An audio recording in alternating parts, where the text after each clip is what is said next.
अस्सलामु अलैकुम वरहमतुल्लाहि वबरकातुहू।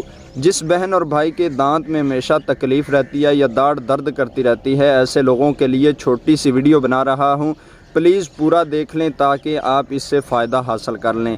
अमूमन देखने में आता है कि जवानी में ही लड़कों के दांतों में तकलीफ़ होना शुरू हो जाती है। बूढ़ों के तो होती है, लेकिन जवान लड़कों के भी तकलीफ़ होना शुरू हो जाती है। बाज़ औक़ात तो दोस्तों को देखने में आया है कि दांत दर्द की वजह से वो डेंटिस्ट के पास जाते हैं और दांत को निकलवा ही देते हैं ताकि तकलीफ़ ना हो। तो फिर कुछ दिन गुज़रते हैं तो दूसरे दांत को तकलीफ़ होना शुरू हो जाती है।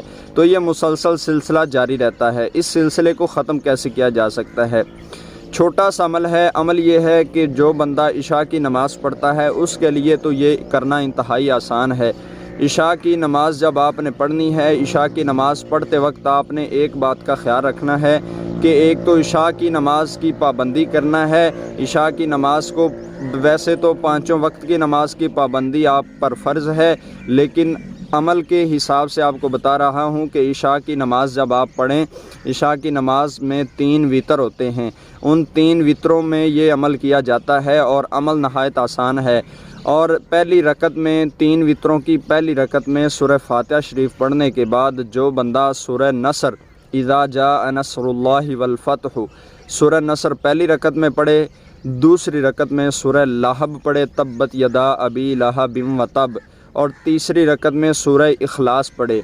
ये 3 सूरतें, पहली रकत में सूरत नसर, दूसरी में लहब, तीसरी में सूरह इखलास, ये पढ़नी है आपने 3 वितरों में। 3 वितर इस तरह आप पढ़ें और डेली रूटीन के मुताबिक पढ़ें। जो बंदा ये रूटीन बना लेगा, बुज़ुर्ग फरमाते हैं ऐसा बंदा हमेशा दांत उसके मज़बूत रहते हैं, दांत में तकलीफ़ नहीं होती और बूढ़े होने तक उसके दांत गिरते नहीं हैं। और ये वजीफ़ा आपके पास अमानत है, इसको लोगों तक पहुंचा दें ताकि और भी लोग आपके इस बताए हुए अमल से फ़ायदा हासिल कर लें। मुझे दीजिए इजाज़त। अस्सलामु अलैकुम वरहमतुल्लाहि वबरकातुहू।